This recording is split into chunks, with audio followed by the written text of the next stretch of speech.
Premier livre des Chroniques, chapitre 26.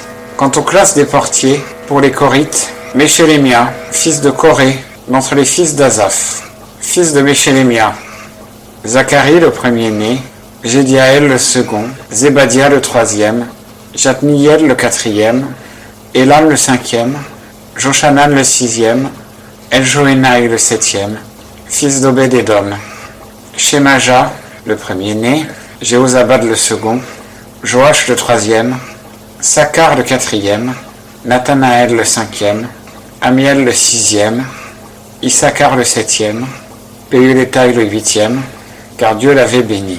À Shemaja son fils naquirent des fils qui dominèrent dans la maison de leur père, car ils étaient de vaillants hommes. Fils de Shemaja, Othni, Réphaël, Obed, Elzabad et ses frères, hommes vaillants, Élihu et Shemaja. Tout cela étaient des enfants d'Obed-Édom. Eux, leurs fils et leurs frères, étaient des hommes vaillants, pleins de force pour le service. 62 d'Obed-Édom. Les fils de Méchélémia avec ses frères, vaillants hommes, étaient au nombre de 18. Fils d'Oza, d'entre les fils de Merari, Shimri le chef. Entre parenthèses, car bien qu'il ne fût pas le premier-né, son père l'établit pour chef. Ilkija le second, Thébalia le troisième, Zacharie le quatrième. tous les fils et les frères de Oza étaient 13. À ces classes de portiers, au chef de ces hommes, conjointement avec leurs frères, échut la garde pour le service de la maison de l'Éternel. Et ils tirèrent au sort, le petit comme le grand, selon les maisons de leur père, pour chaque porte. Le sort échut à Chélémia pour le côté du levant.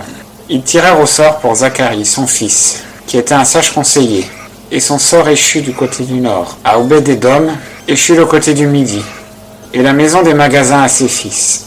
À Shupim et à Oza échut le côté vers l'occident, avec la porte de Chaléquette, au chemin montant, une garde étant vis-à-vis de l'autre. Il y avait à l'orient 6 Lévites, au nord 4 par jour, au midi 4 par jour, et 2 à chaque magasin. Au pare-bar, à l'occident, 4 vers le chemin, 2 au pare-bar. Ce sont là les classes des portiers, pour les enfants des Corites, et pour les enfants de Merari. Et parmi les Lévites, Achija était préposé au trésor de la maison de Dieu.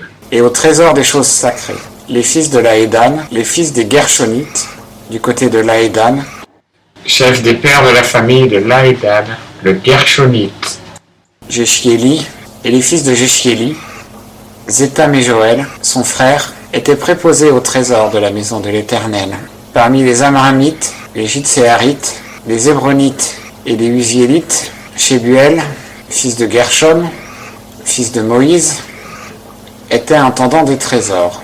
Et d'entre ses frères, par Eliezer, entre parenthèses, dont le fils fut Réchabia, dont le fils fut Ésaïe, dont le fils fut Joram, dont le fils fut Zikri, dont le fils fut Shélomite.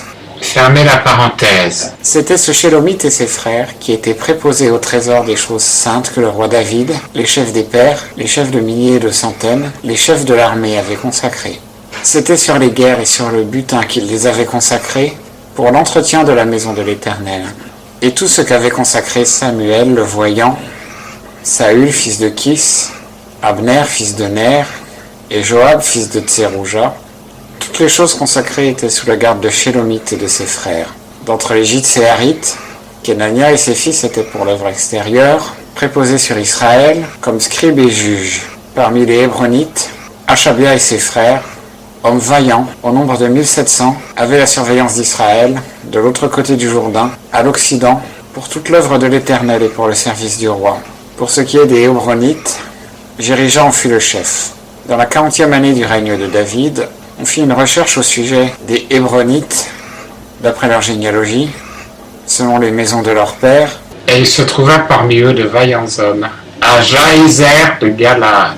Les frères de Jérija, hommes vaillants, Étaient au nombre de 2700 chefs des pères. le roi David les établit sur les Rubénites, sur les Gadites et sur la demi-tribu de Manassé, pour toutes les affaires de Dieu et pour les affaires du roi.